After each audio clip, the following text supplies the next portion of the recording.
我是天生要人，可但不孕人的孩子。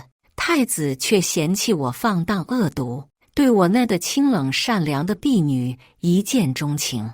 太子为了迎娶我婢女，他设计陷害我，抽干我的血，生剥我的肉，将我那还未出世的孩儿炼丹。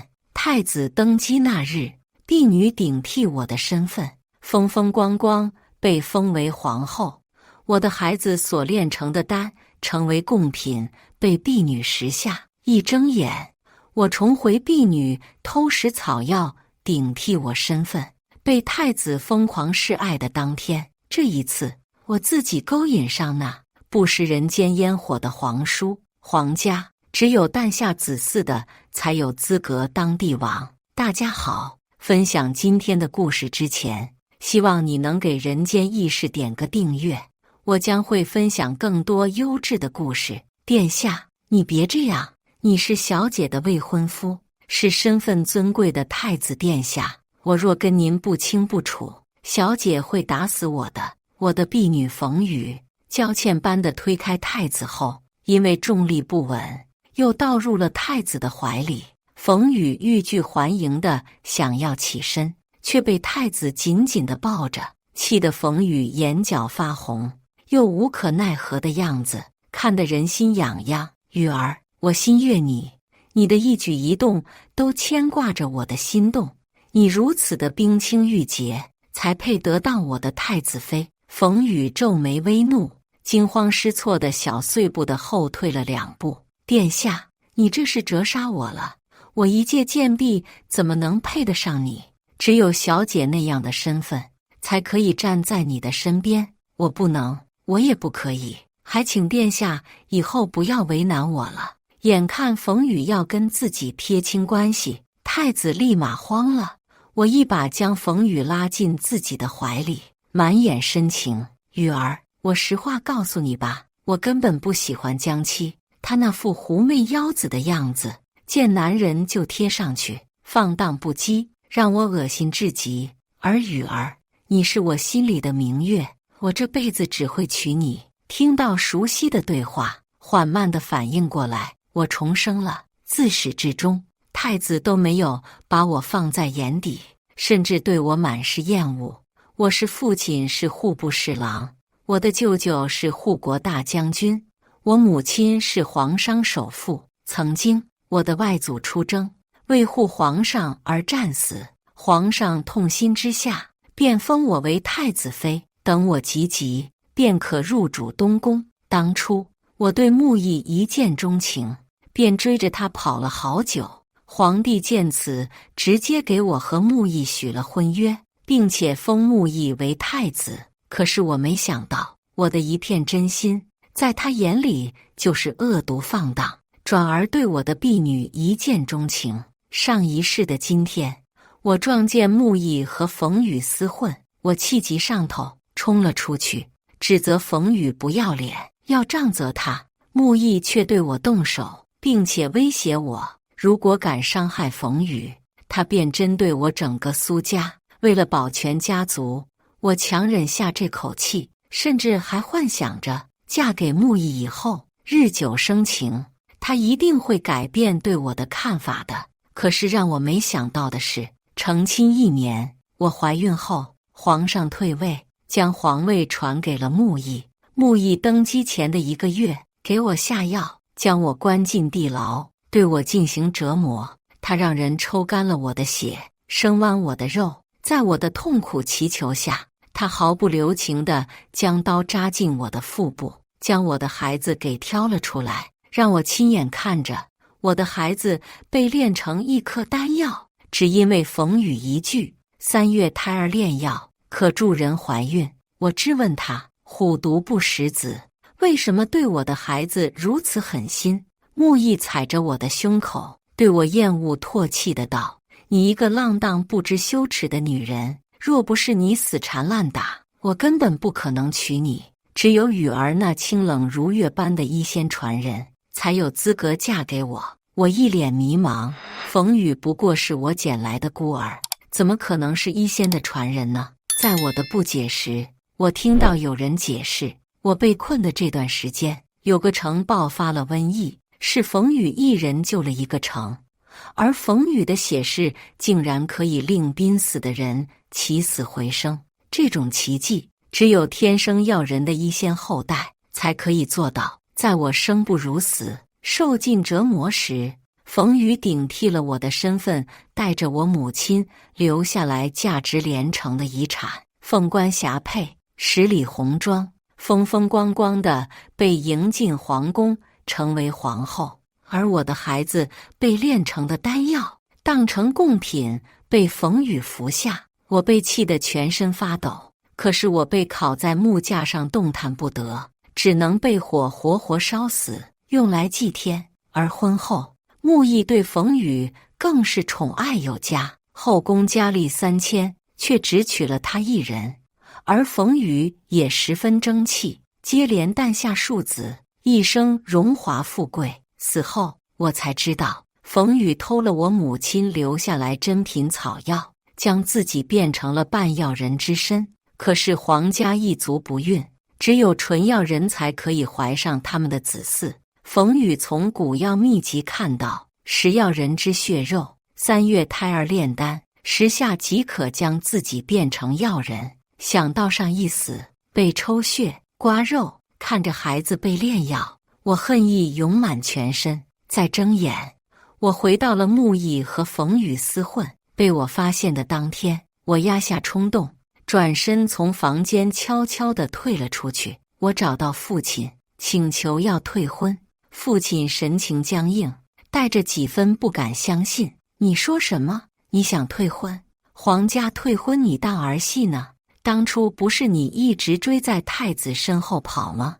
为什么突然要退婚？你可知道太子身份尊贵？你这是胡闹啊！我笑了笑。穆毅他身份尊贵怎么了？我舅舅护国将军，执掌军权；我母亲一国皇商，执掌国家经济命脉。父亲你更是当朝一品文臣，我的身份也不曾卑贱，我为何要低他一头？况且父亲，您是不是忘记了，穆毅不是太子之前，我便是太子妃。太子可能是任何人，可是我的太子妃谁也动不了。况且穆毅的母亲只是一个宫女，在这皇宫众多皇子中，她的身份可才是最卑贱的。我父亲叹了口气，你不嫁穆毅，你想嫁谁？这婚事我们退不了，除非皇帝下令，或者太子亲自请旨退婚，不然若是我们去退，恐怕会惹得龙颜大怒。我理解父亲的担心，父亲，您放心，我自有打算。我今天只是想让你做个心理准备。您放心，我不会连累我们家江家的。父亲有些无奈，我不知道你为什么突然决心要退婚，不过我相信你一定是有自己的原因的。我跟父亲道谢离开后，准备回屋休息一下，结果刚刚坐下，房门便被人踹了开。穆毅一脸怒气冲冲地进来，身后跟着若柳扶风的冯宇。我抬了一下眼皮，太子殿下，大驾光临，有何要事？穆毅没好气地道：江妻，我对冯宇一见钟情，我想娶她为妻，但是她现在身份太低，不好迎娶。你现在把她的身气消了，然后对外说雨儿是你江家在我们养病的二小姐，听到如同上一世一样的话，我依旧觉得可笑。上世因为跟穆毅和冯宇直接闹掰了，所以我严词拒绝，坚决不同意，并且还仗身份想要责罚冯宇，结果惹得穆毅对我更加厌恶，直接将冯宇带回东宫，更是在迎娶我后对我十分冷淡，对穆宇宠爱有加，让我成为东宫的笑话。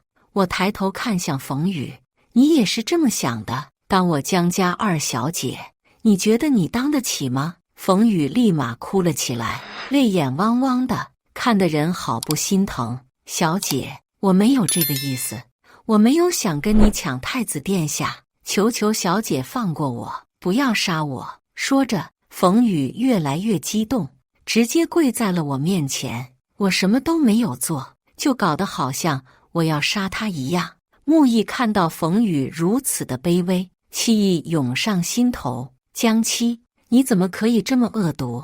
明明是自己不没有女德，品德低下，不知羞耻。比起你，我喜欢雨儿，不是很正常吗？如果你今天敢处罚雨儿，只会让我更加厌恶你。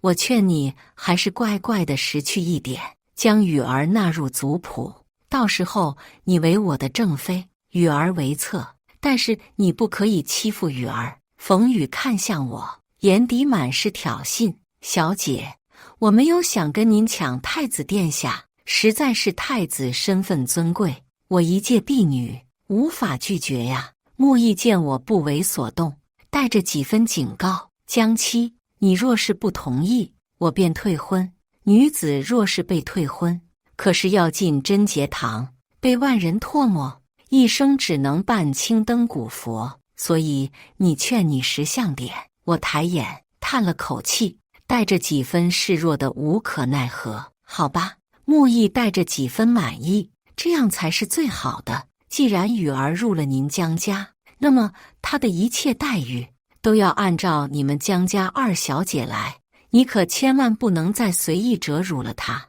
我压下心底想骂娘的话。好。木易看着我低眉顺眼，择日不如撞日，今日本宫正好在这里，可以做个见证人，这是你们的福气。现在你就去把户部侍郎请过来，现在就将雨儿入族谱。冯宇一脸羞怯，殿下，这是不是太着急了？木易满眼爱意和心疼。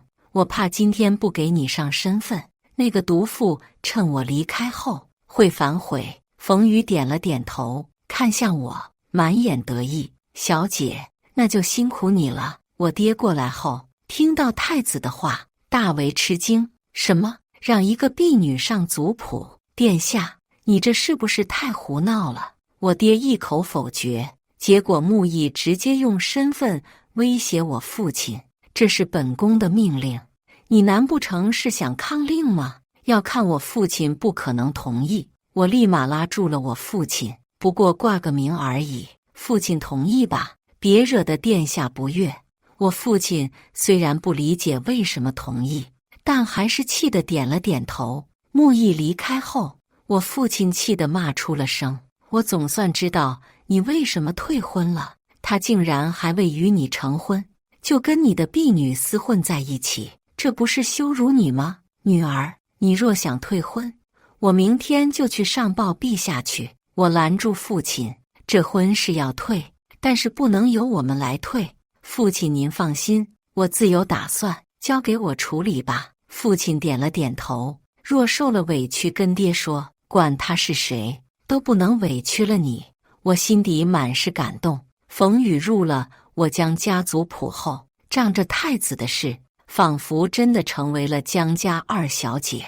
7日后，皇后的百花宴，我被邀请去参加。让我意外的是，冯宇也去了。一大早上，我就听见我的贴身侍女碧月在跟人吵架。我走了出去，就看见碧月跟2个嬷嬷吵，而那个嬷嬷正是太子派给冯宇的。我走过去询问什么情况，嬷嬷趾高气扬的道：我们来拿二小姐今天去参加宴会的裙子。结果这个不张眼的下人硬着拦着。碧月红着眼解释：小姐，那件霓裳雨衣是夫人送您的生辰礼物，我想今天拿出来您去宴会穿，可是冯宇你个小贱人偏偏要。他话还没说完，那2个嬷嬷一巴掌扇在碧月脸上。没规矩的东西，二小姐也是你能议论的。紧接着看着我指桑骂槐，大小姐，这小人还是要好好管教，不然如此的以下犯上，别人会以为主人也是个不懂规矩、没有礼义廉耻的人。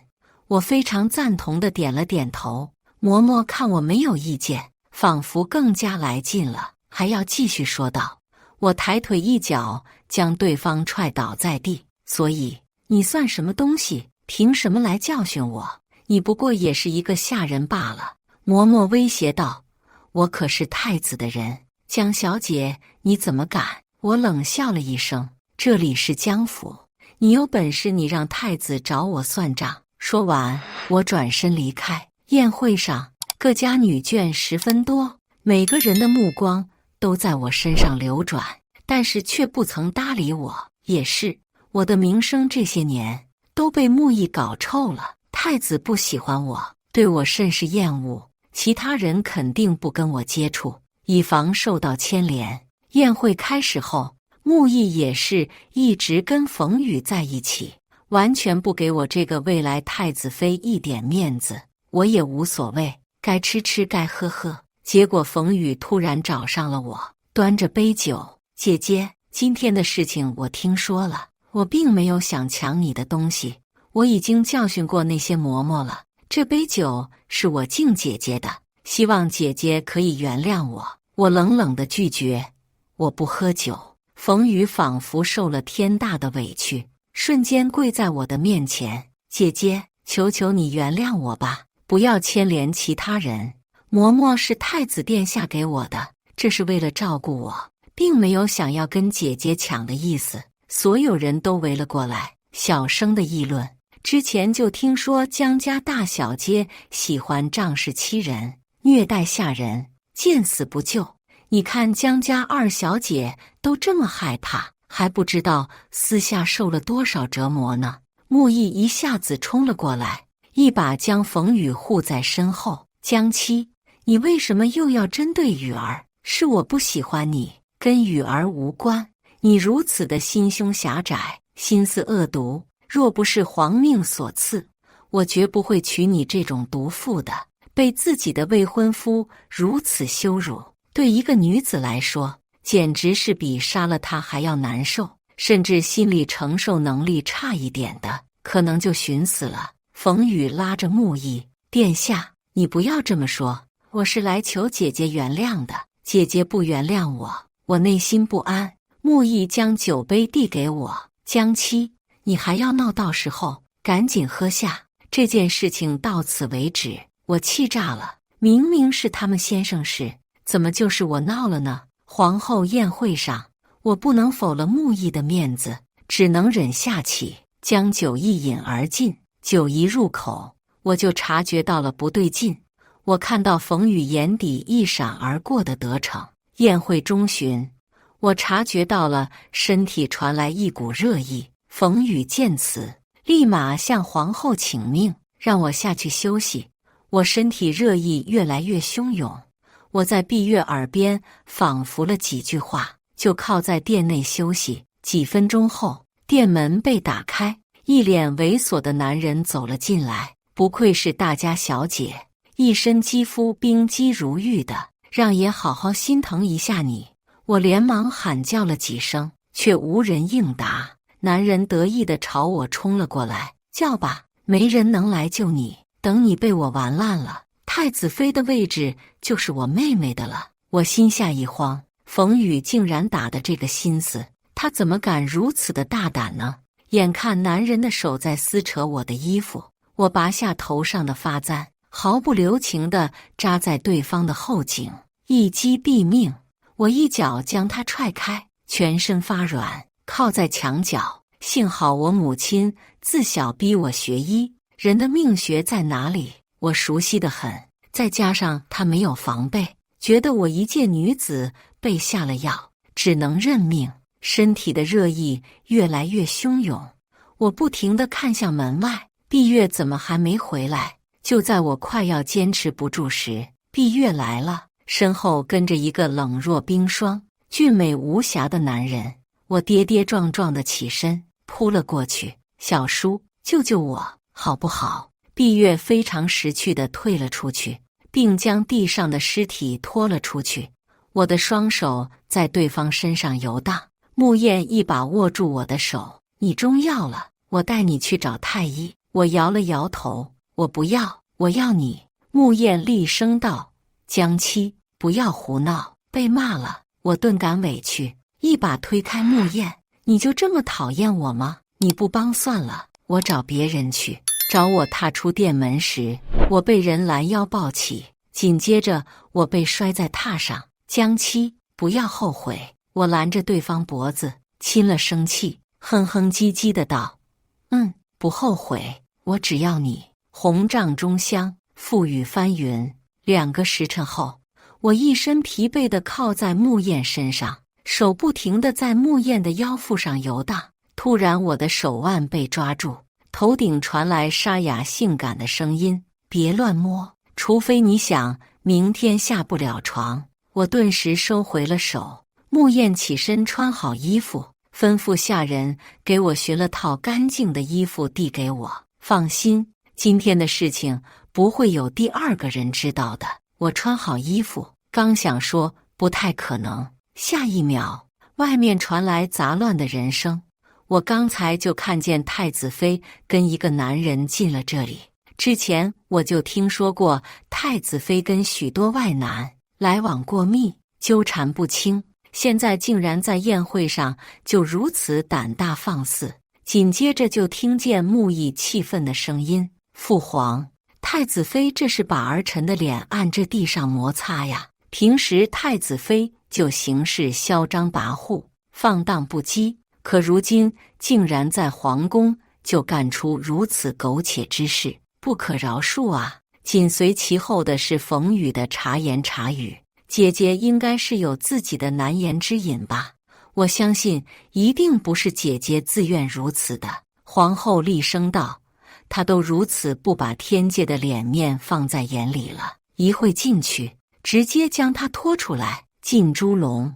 不守妇道的女子就是这样的下场，这也是给天下所有的女子一个警告。”我一把将木燕推到床上，盖住，一会再出来。木燕看了我一眼，不情不愿地将自己盖严了。房门被人踹开，冯宇看了眼地上散落的衣物，顿时尖叫了出来，半遮着脸，仿佛看到了什么不堪入目的事情一样。“姐姐，你怎么可以做出这种事情？你可是太子妃呀！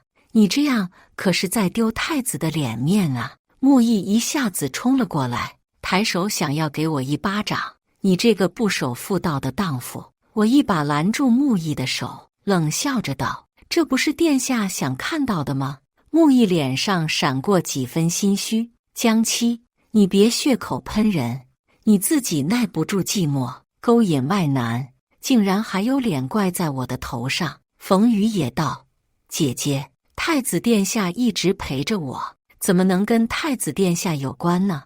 我抬手一巴掌扇在冯宇脸上：“你给我闭嘴！身为我的婢女，勾引主人的未婚夫，给我下药，找人玷污我，按照律法，乱棍打死都不过分。”冯宇一听这话，哭哭啼啼地往太子怀里撞。皇后吩咐人将我拖下去。一直久未说话的皇帝开口了：“都给朕闭嘴！朕还没说话呢。”其他人愤愤不甘地闭上了嘴。皇帝看向我：“今天到底怎么回事？”我一挥手，婢女就将一个具尸体拖了进来。这是想对臣女意图不轨的男人。臣女喝下太子强迫敬的酒后，浑身发热，后送到这里。就这个男人意图被臣女不轨，请陛下明辨是非。一旁的冯宇不知道什么时候来到床边：“姐姐，你究竟为了何人才冤枉我，毁了太子殿下的颜面？”木易也冲到了床边：“我倒要看看你一直维护的奸夫是何人。”木易伸手一下子将被子掀开，看到床上的人后，吓得身子抖了一下：“皇叔，怎么可能是你？”木燕起身翻坐在床边：“你们不是要找奸夫吗？我就在这里，想怎么惩罚？”皇帝看向木燕：“皇帝，你怎么跑这里了？还跟太子妃？”木燕抬了一下眼：“皇兄，这应该问太子。”皇帝十分不解：“皇帝，你这是何意？”木燕一挥手，几个侍卫押着个婢女和嬷嬷走了进来。看见这一群位高权重的人后，吓得瑟瑟发抖，直接招了出来：“陛下饶命！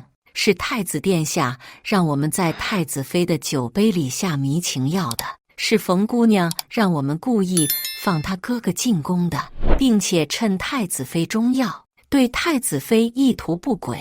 他们招得太快了，完全不需要严刑拷打。太子脸色瞬间白了下来，跪在皇帝面前：“父皇，冤枉啊！”儿臣一时糊涂。穆燕冷冷的道：“冤枉？你是觉得我冤枉你了？”太子被穆燕冷厉的神色吓得连忙摇头：“没有。”穆燕看了眼冯宇，意味深长的道：“早就听说太子对自己的未婚妻横眉冷眼，却对他的婢女情有独钟，甚至为了一个婢女，竟让他上了太子妃的族谱，将太子妃的脸按在地上摩擦，更是不给护国大将军和吏部尚书一点脸面呐。”皇帝听得此话，一脚踹在穆毅身上：“混账东西，你竟然做出如此不要脸的事情，就为了这么一个勾引主上的狐狸精！”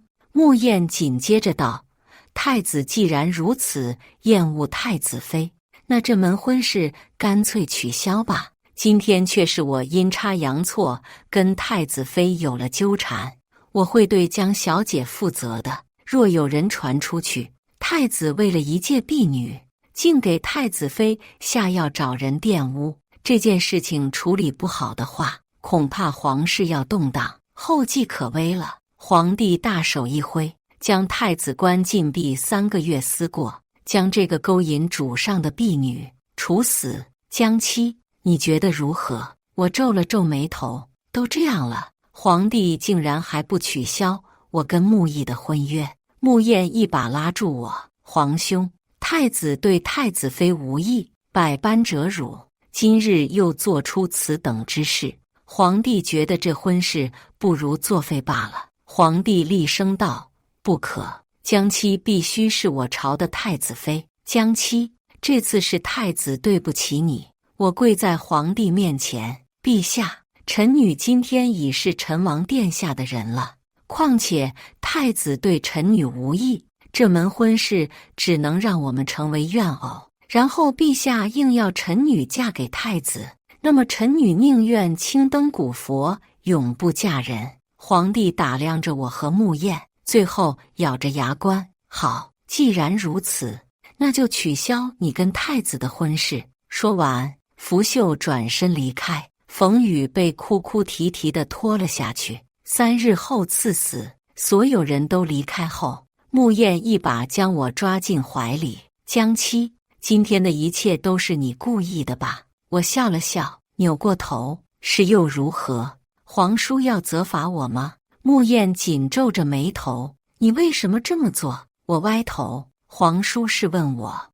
为什么知道酒里有药还要喝，还是说我明明可以自己解决药性，却偏偏还要找上你？喝酒是为了随穆毅和冯宇的意，好借此机会解决他们，为什么不自己解决药性，找上皇叔？皇叔看不出来吗？我的意图很简单，我想取消婚约，你知道的。如果我不这么做，皇帝是不可能取消我跟太子的婚事。”穆燕神情有些怪异，冷冷的道：“所以你只是为了利用我取消跟太子的婚事？”呵，我一把将穆燕的脖子拉低，在她耳边低声一句：“还有就是，我惦记皇叔已久。”说完，我转身跑了出去，留下穆燕一个人在原地呆愣。第2日，皇帝就下令取消婚约，紧接着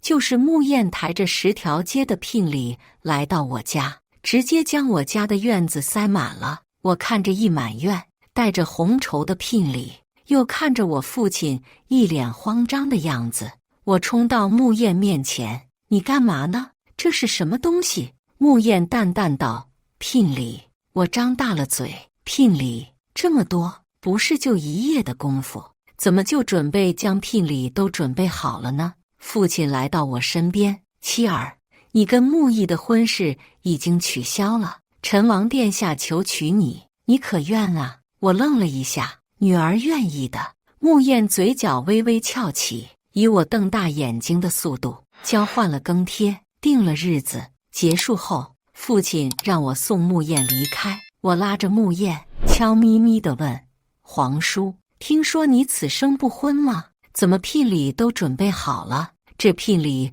可不是一夜之间就能准备的，一看就是早有准备。”穆燕神情淡漠，之前所爱另寻他人，准备的一直未用上。说完，不等我理解，就转身离开了。3天后，本应被处死的冯宇突然回来了。冯宇捧着肚子，一旁宫里的嬷嬷宣旨，将冯宇封为太子侧妃。3日后，从江家迎进东宫。接完旨后，公公好心的道：“你们可要照顾好侧妃，她现在可怀有皇嗣，深得陛下重视。怀孕了？怎么可能？穆家一族都是不孕的。之前一直是靠我母族他们所养的一种珍品草药，才可以让王妃、皇后、嫔妃怀孕。但是因为气候原因，这种药已经绝迹了。现在唯一的办法就是我嫁入皇族，以要人血脉改变他们不孕的血脉。可是冯宇怎么就突然怀孕了呢？我只吩咐人小心伺候着冯宇。第2天，冯宇来到我的房内，拿着几个玉器。小姐，之前是我的错，是我利欲熏心，我现在已经知道错了，这是太子殿下赏给我的，求小姐可以原谅我之前的过错。我冷冷的道：“不必了，你出去吧。”冯宇却上前，突然拉住我：“小姐，你还是在怨我吗？”我侧身躲开，结果下一秒，冯宇往后一倒：“姐姐，我知道你怨我，可是我怀了太子的孩子，你怎么可以对我动手？”我门外立马围满了人，因为冯宇怀孕，太子的禁闭取消了，现在正气冲冲地朝我过来。江妻，你好狠毒的心肠，竟然谋害皇嗣！我叹了口气，还没说话，披风后面走出个人，一脚踹在穆义身上：“你这个混账东西，不分青红皂白！”看到是皇上，他们一下子懵了。冯宇怀孕奇怪，皇帝不可能看不出来，所以今天想来找我问一下。我将我的猜想告诉了皇上。冯宇之前偷食药草，大概率是半药人参，可以怀孕，但是生不下来，所以冯宇应该会借机会以意外将孩子流掉。只是没想到他会想栽赃陷害到我头上。谁知道皇帝看了个正着，验证了我的猜想。冯宇孩子没了，当场被乱棍打死，太子也被废了。皇帝颁下圣旨，封陈王为太子，我依旧是太子妃。虽然皇帝想让自己的孩子继承皇位，可是面对皇家绝嗣的情况，他只能选择陈王。我和穆燕大婚后，我去看了眼穆义，他神情疯疯癫癫：“我是太子，凭什么废了我？”我看着他：“穆义，你是不是忘记了你当初为什么成为太子的？你一介庶子，飞上枝头太久了。”穆义神情恍惚地看着我，我继续道：“因为我当初一直追的你，你不是太子，但我是太子妃。”穆义懂了，为什么会这样？我笑道：“因为你们穆家不孕，只有我可以诞下皇嗣。如果你乖乖地娶我，你的太子之位谁也动不了。可惜的是你放弃了这个机会。”紧接着，我拿出一个玉佩扔给他：“你是因为这个喜欢冯宇的吧？你以为当初你中疫病时救你的是冯宇对吗？其实是我。”穆义愣愣地看着我：“你明明知道，为什么不说，让我误会了这一切？”我歪头：“你如果不这样，我怎么样理由废掉你呢？”我转身离开，留穆义哭泣后悔。我喜欢只有穆燕，但是我不能选穆燕，会让皇帝心仪。我走出冷宫，看着穆燕站在远处，终究可以得偿所愿了。以上就是本期的全部内容了。如果喜欢，记得订阅本频道，我们下期再见。